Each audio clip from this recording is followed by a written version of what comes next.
This is Grumpy SEO Guy, episode 20. 8 SEO questions answered. You're listening to Grumpy SEO Guy, the SEO podcast that doesn't waste your time with nonsense that doesn't work. I'm the Grumpy SEO Guy, and I'm sharing with you the strategies that have helped me successfully run my SEO agency for the last 14 years. In this podcast, I'll be sharing my knowledge and experience, discussing tips and strategies, and trying to help you cut through the confusion that permeates this industry.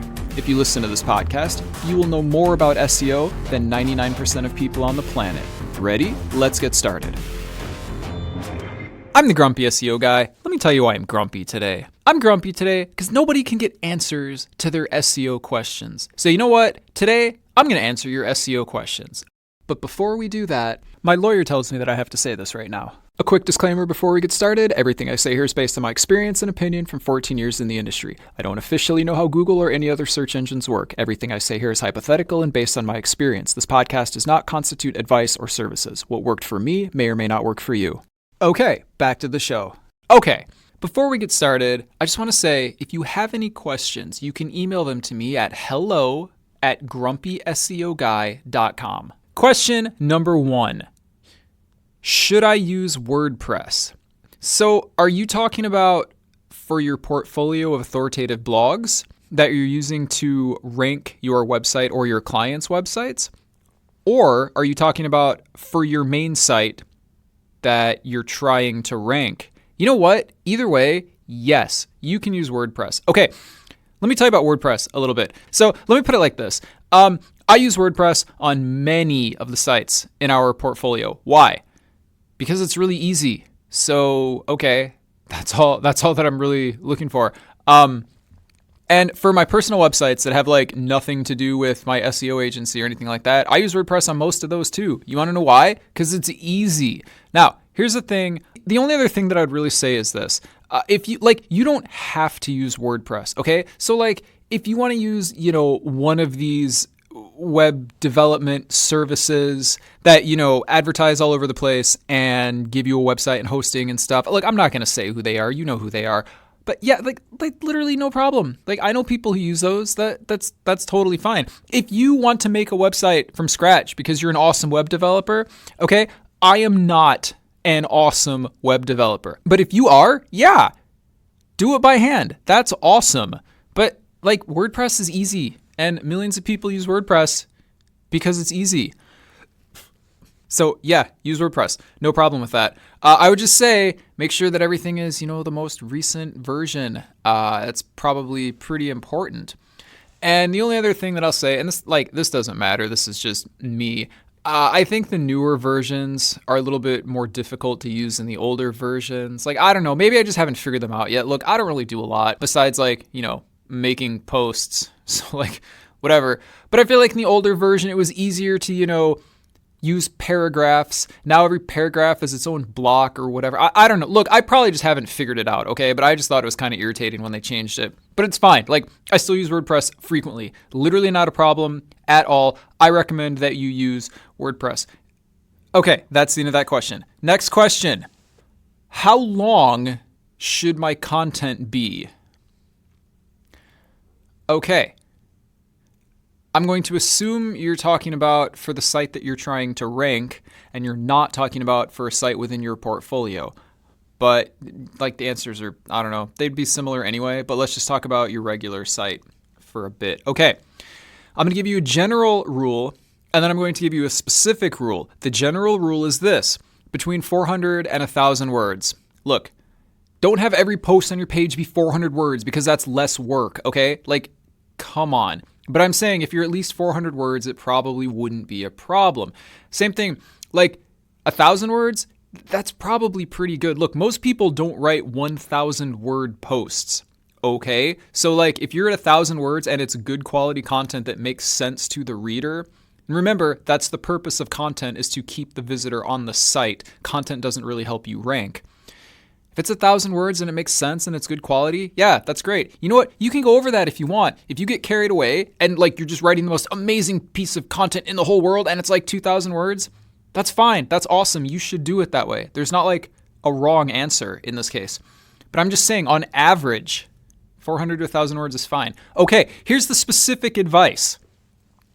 If you have looked at your competition, and you should, by the way, you should look at your competition and see what they are doing, because generally speaking in SEO, what you want to do is do what your competition is doing, but do it a little bit better. Okay, so look at your competition.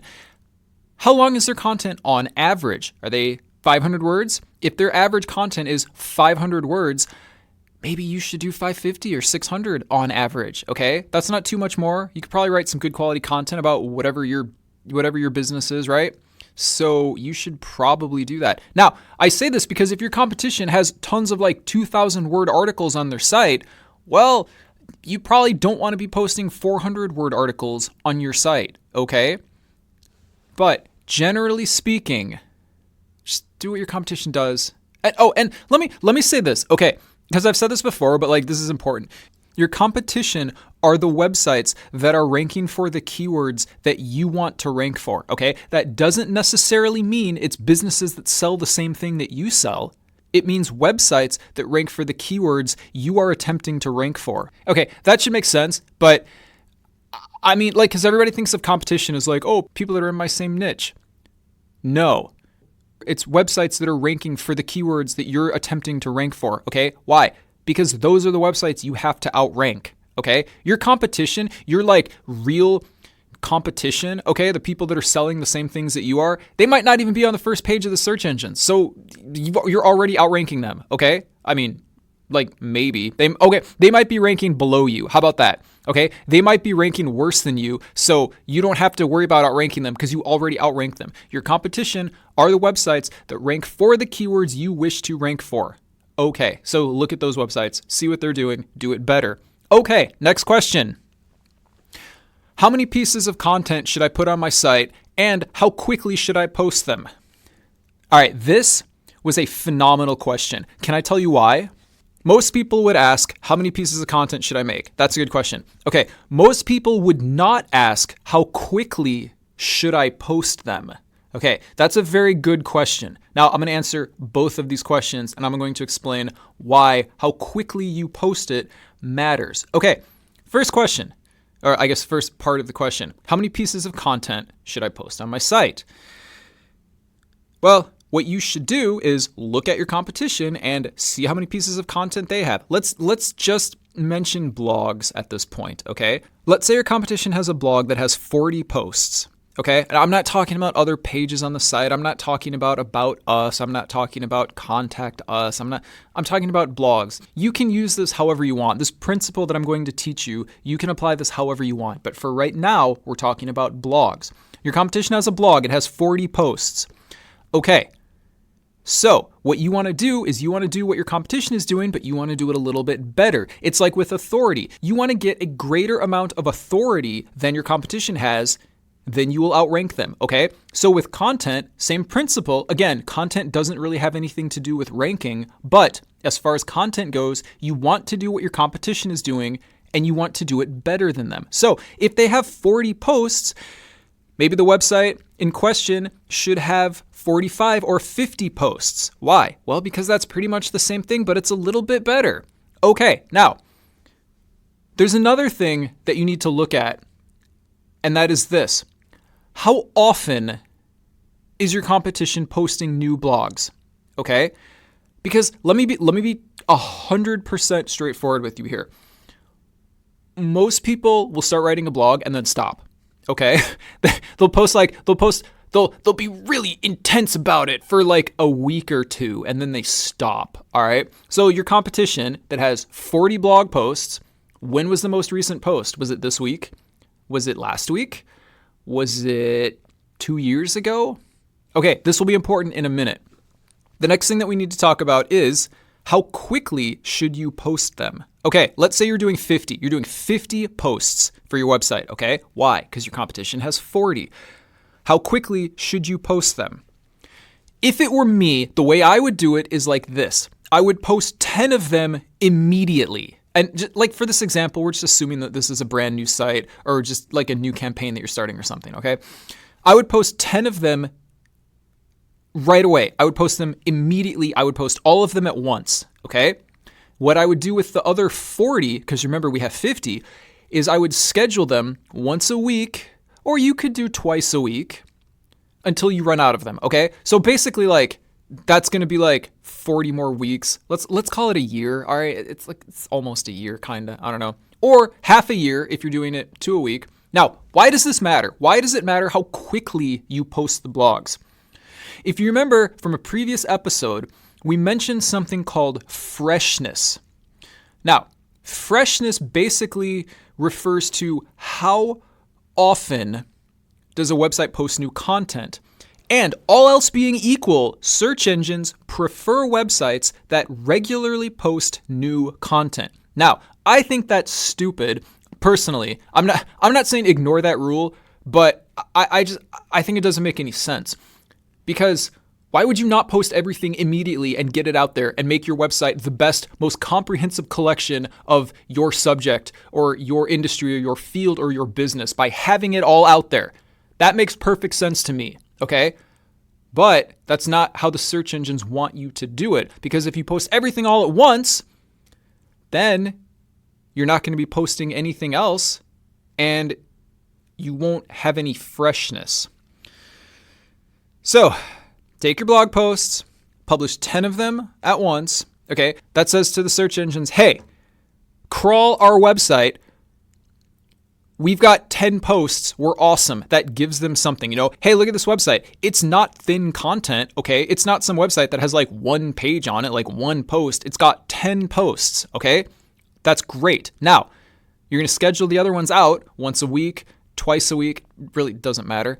And until you don't have any more. Okay. And then you can reassess. Okay. Look, we'll get to that in a minute, but you schedule them like that. And then the search engines will say, hey, this website is posting blogs every week. That's awesome. So a week goes by and you post a new one. And then another week goes by and you post a new one. And then another week goes by and you post a new one. And the search engines are going to enjoy your site because you continually post new content. You will get some freshness love. Okay. I don't know what you want to call it. Anyway, that's why I would do it that way. Okay. Now, why did I say before, look at how often does your competition post? Okay. Well, because a lot of people, like I said, will stop posting to a blog and then just like nothing ever occurs with it. And you got this old blog, right? So that's fun. Anyway, so here's the thing. Once you use up all your content, okay, and a year has gone by, okay, reassess the situation. Where are you ranking? I assume that besides doing this content creation, you have also built some authority, right? With high quality backlinks from authoritative websites. If you have done that and had a good content publishing schedule, you probably outrank your competition by now, right? So look back at your competition, reassess. Are they still posting blogs, or have they stopped, or have they no longer been posting blogs and their latest blog post is from like a while ago? If that's the case, you probably don't have to be very consistent with it anymore. If you're already outranking them and your blog posts are more recent than them, I wouldn't worry about it too much. Honestly, I mean, you should. And people will be like, well, you should always post new blog content. But let's be honest, sometimes there's just not really a lot of stuff to post about. Okay? If you're outranking them and your blogs are much newer than theirs, because remember, this is in a year when we're reassessing, you're okay. You're good. I wouldn't worry about it too much unless they decide to step up their game and whatever. But that's how SEO works. Like somebody will boost their SEO efforts and outrank their competitors, and then their competitors have to start stepping up their efforts and so on and whatever. Anyway, that's how I would do it. So the short answer is if your competition has 40 posts, you want 50, post 10 of them all at once, schedule the next ones once or twice a week until they are done.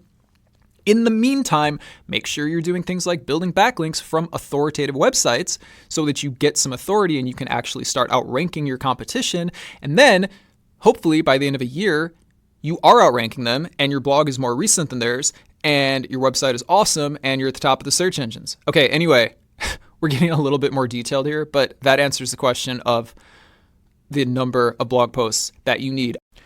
Okay, next question. What is the difference between a backlink and a link?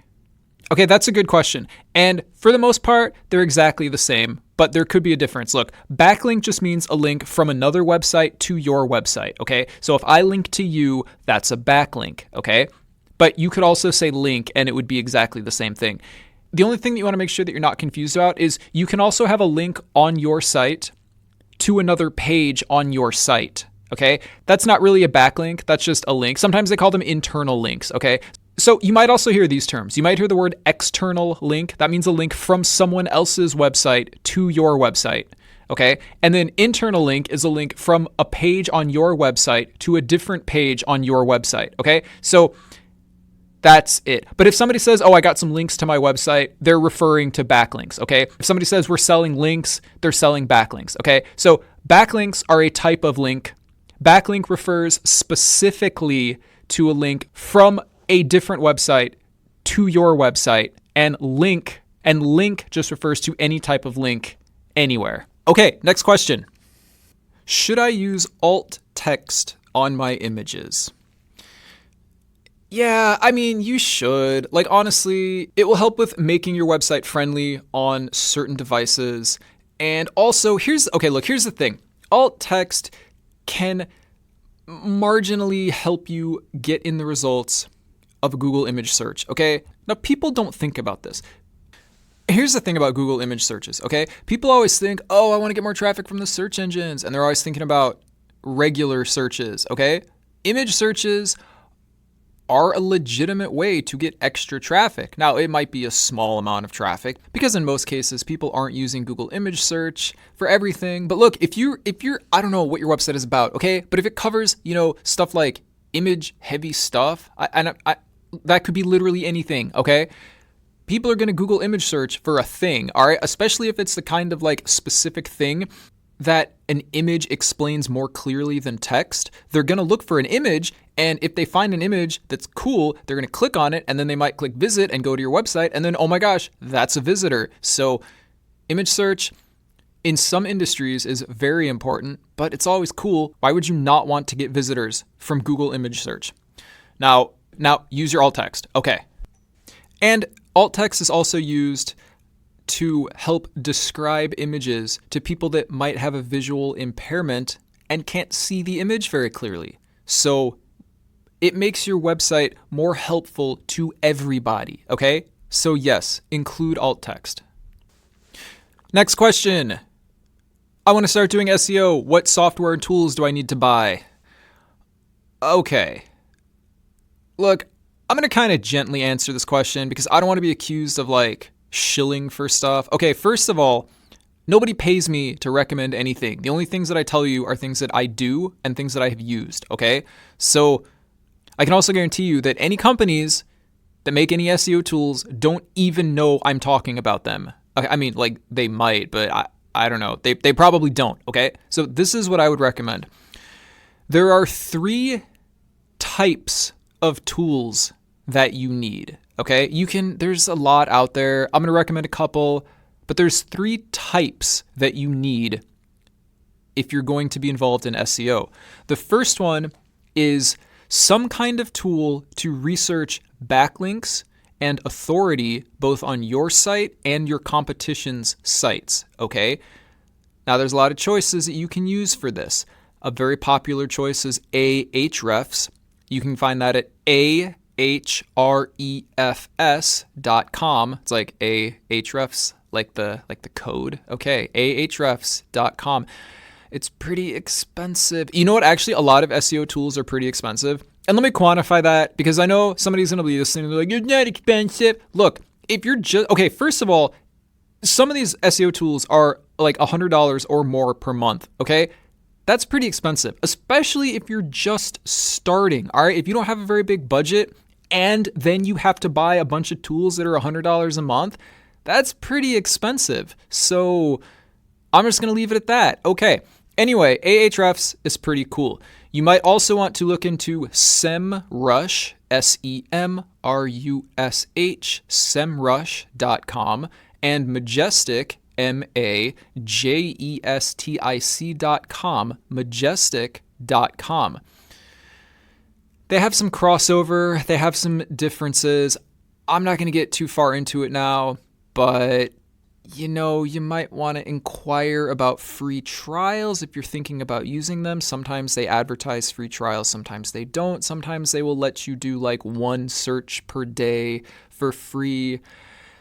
That's really all I'm going to say about that. Some of them I think have a money back guarantee or something. If you don't like it, it doesn't matter. I don't know. But those are the main ones that I use. Okay. So you can you can play around with them if you want and see. I don't have any like specific recommendations because it's like what gives you the most helpful information for you. Okay. Now, the next kind of tool that you need is a keyword research tool. Now, those websites that I just listed, they do keyword research. Okay. So that's pretty cool. Yeah. They cost more, but they do a lot of stuff too. I'll be honest with you.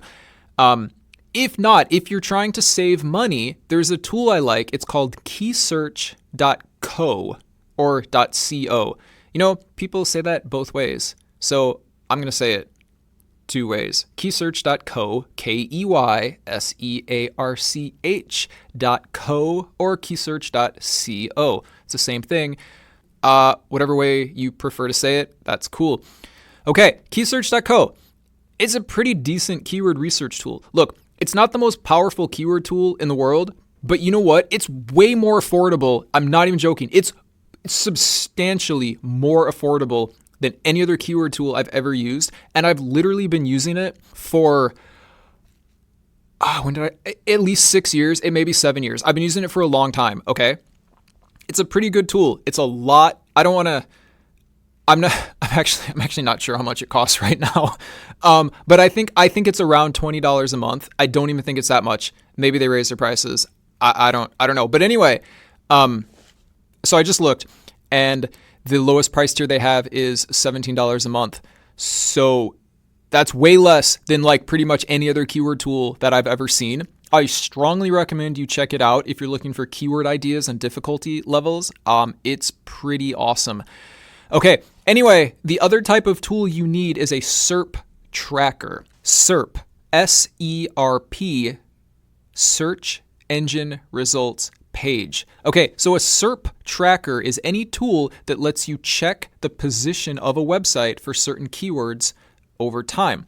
There's a lot of SERP trackers out there, okay? The one I've been using for over 10 years is called SERP Fox, SERPFOX.com, okay? SERPFox.com. I've been using it for my own websites and for all of our clients for over 10 years. They are awesome. I highly recommend them. I believe they have a free package that you get like 10 keywords or something for free. And then if you need additional keywords, it costs money, but they're awesome. Anyway, so what SERPFox does and what a good SERP tracker does is every day it will search the search engine for your keywords and it will figure out what position your website is in for all of the keywords, and it will make a chart so that you can view over time where your website is compared to where it used to be. It's awesome. I use it all the time on my own sites. I use it all the time on our client sites, and it makes an excellent tool if you're providing reports to your clients so that you can say, hey, look, you used to be here and now you're here. You know how I always say like, oh, we had a client that was in position, 70 and now they're in position 4 or whatever? The reason I know that is because of SERPFox, okay? It's an excellent tool. If you're looking for a SERP tracker, I highly recommend you check it out. Okay, so that's really all I'm going to say about tools for right now. There's more, I've used some other ones sometimes, but like, honestly, it depends on what you're looking for. And I don't know, there's some that are very, very high priced.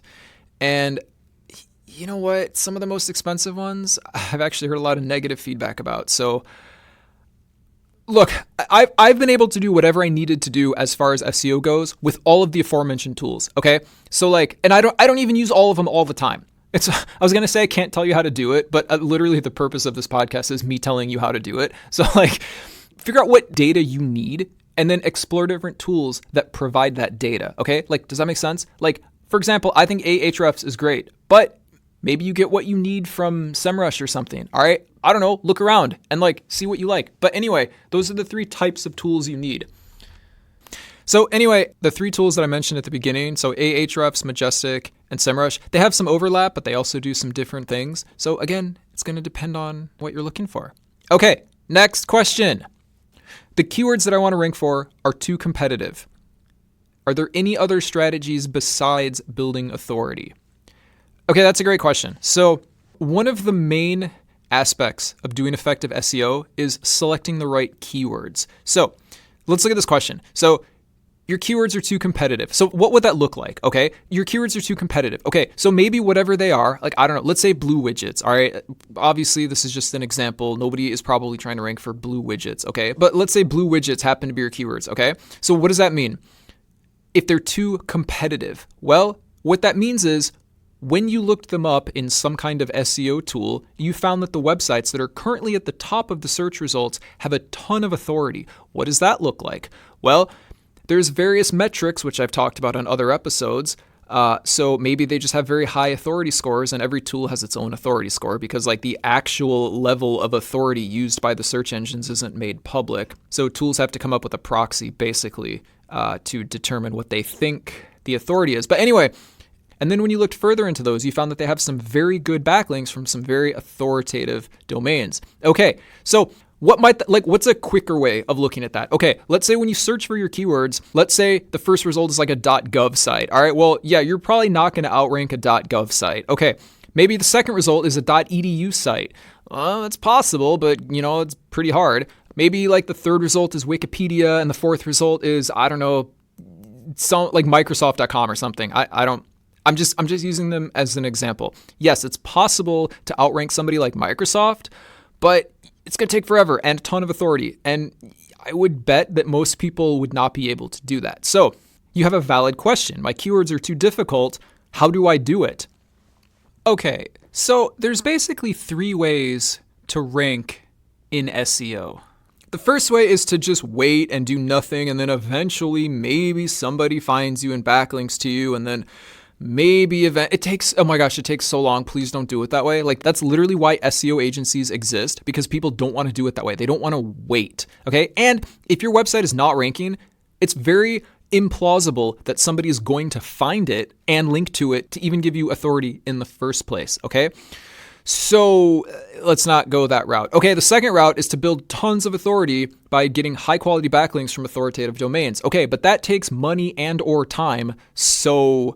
And even then, honestly, it's not even possible all the time, okay? Like, if you're trying to outrank like I don't know why you'd be trying to outrank a .gov site, but yeah, I don't know. But if you are, good luck with that. If you're trying to outrank, IBM or Microsoft or Amazon, yeah, have fun with that.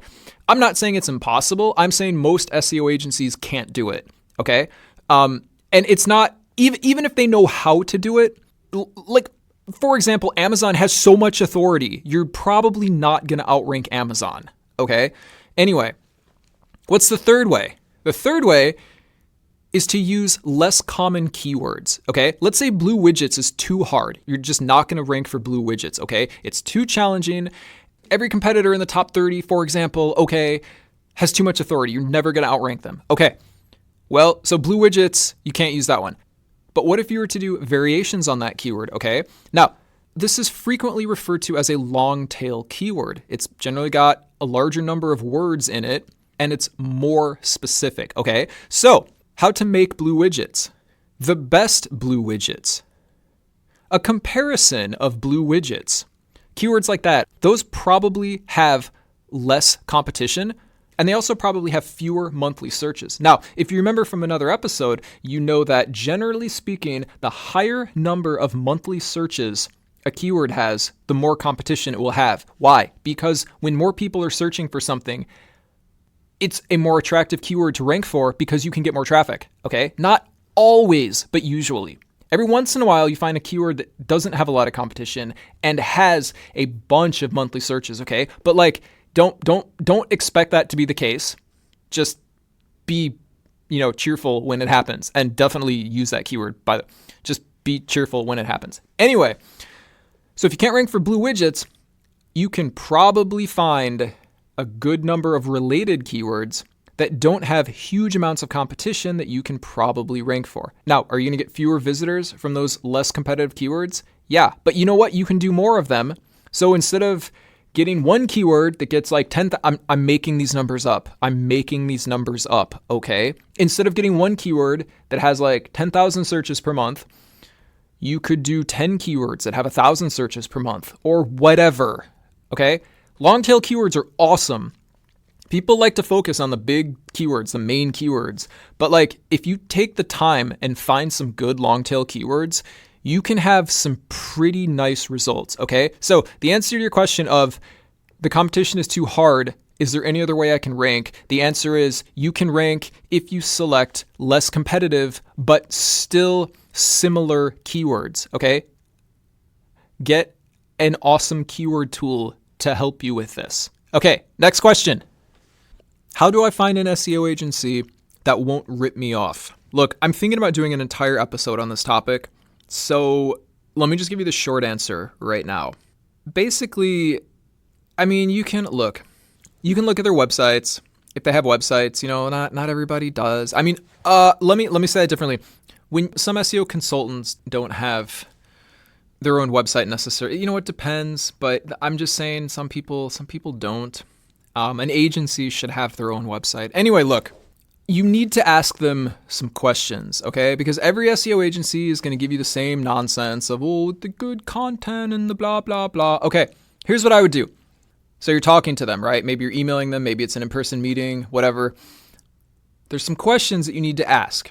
The first question I would ask, no matter how much you actually know about SEO, I would act like you don't know very much, okay? And I would ask this question. I would start by asking, so look, I've studied SEO like a little bit, like I've read a little bit of it online. How do you actually get a website to the top of the search engines? And then I wouldn't say anything and I would let them answer.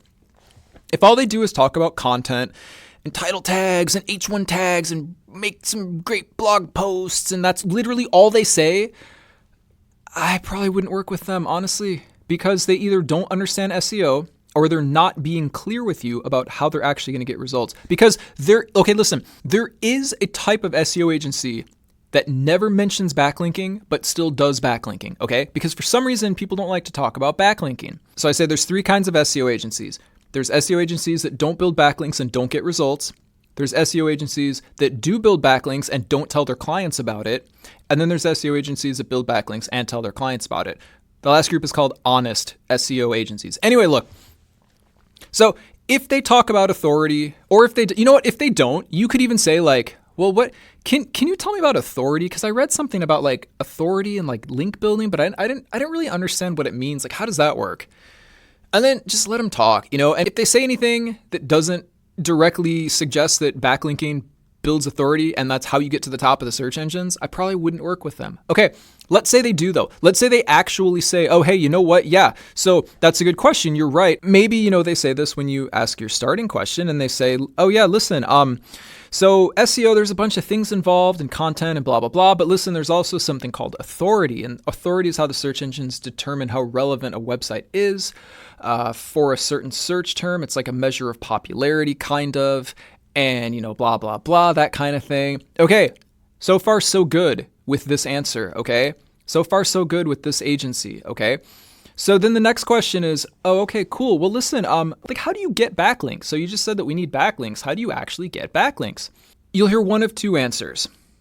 They will either say something like, oh, well, we work with a group of, I don't know how they're going to phrase it, but it's going to be something like, we have a group of partners and blah, blah, blah. And maybe they'll talk about like different agencies and whatever. Basically what it amounts to is they're doing guest posting and link outreach, but they're not calling it that. Okay. We have some partners that have authoritative websites and, sometimes we can get a post on them and then it can get a backlink back to you and blah, blah, blah. Like, okay. So what you're doing is guest posting and link outreach. Okay. Now, I never said link outreach and guest posting don't work. They do work, but it's very inefficient and potentially dangerous. And I actually have an episode dedicated to that very topic. So if you want to learn more about why guest posting and link outreach are dangerous, go listen to episode 14. Anyway, the other answer that they might give you, and it's very unlikely that they will give you this answer, even if it's true, okay, is they'll say, hey, listen, part of what we offer is we have a portfolio of authoritative blogs that we use to rank our clients, okay? Just for the record, that's how my agency works, okay? And there's basically zero problems with that if it's done correctly, okay? There's a lot of ways to do it wrong, and I have 3 episodes on everything you need to know about doing it that way. It's episodes 3, 4, and 5. No, I can't shorten it. Yes, you have to listen to all of them if you want to learn how to do it. Unfortunately, I try to make everything easy and pretty concise so that you can understand it quickly, but like honestly, when it comes to building a portfolio of authoritative blogs and linking correctly and all the other things that you have to do, I can't really make it quick. So if you're interested, episodes 3, 4, and 5 will explain all of that in detail. Anyway, if they tell you that, then you should have some more follow-up questions to make sure they do it right, because there are so many ways to do it wrong and a small number of ways to do it right. So anyway, I mean, I would say if you talk to 100 SEO agencies, okay, to try and pick the one that you wanted to do the SEO for you, I would say that at least 90 of them would not even mention backlinking, okay? So they're immediately off the table. I would say, I'm literally not kidding. Of the remaining 10, I bet you 8 of them, probably 9 of them would do guest posting and link outreach. And again, that's not, guest posting and link outreach aren't bad. They're just inefficient. I think they're potentially dangerous. I've never done them for our clients because it's a big waste of time, honestly. Just go listen to episode 14. And then if you find an agency that does it the way we do and they do it correctly, you should work with them. But I don't know. Oh, there's one more there's one more option. I can't believe I forgot to mention this. Sometimes when they say, oh, well, we have partners that let us use their websites and blah, blah, blah, what they're actually doing is outsourcing to an agency like mine that actually does their own link building from their own portfolio. So, look, I don't know, like, I don't know. Like, this whole answer is the short answer to the question of how do you pick an SEO agency that's not going to rip you off? Because most of them will rip you off. Most of them will not get you to the top of the search engines. And most of them are very dishonest about how they actually do anything, if they even do anything at all. I'm not joking when I say that many SEO agencies and consultants don't even do anything. And I have an episode about that. If you want to learn more about it, it's called 6 Common SEO Scams, and it's episode 9. So if you want to find out how SEO agencies tend to rip people off, go listen to that episode. Anyway, the last thing I'm gonna, in case you're just joining us, I just want to say, I've talked about this before, but there are SEO agencies out there that you will hire the SEO agency and you will pay the SEO agency and they will literally do nothing to help your SEO. Okay. They will literally do nothing. And if you happen to move up in the search results in the meantime, because websites tend to move up and down over time, they will say it's because of them and they will try to keep charging you money, but they actually did nothing. Okay. Go listen to episode 9. Okay. Not kidding. It's pretty common. Go listen to episode 9. It's pretty common that they will do nothing. And if you want to learn more about how I arrived at my figure of 99% of SEO agencies and consultants are scammers, you should go listen to episode 18 because I talk a little bit more in detail about that too. Anyway, okay. That's been a couple questions. Let me know if you have any questions you want me to answer. You can email me at hello@grumpyseoguy.com and I may answer them in an upcoming episode. Thanks for listening. Don't forget to subscribe.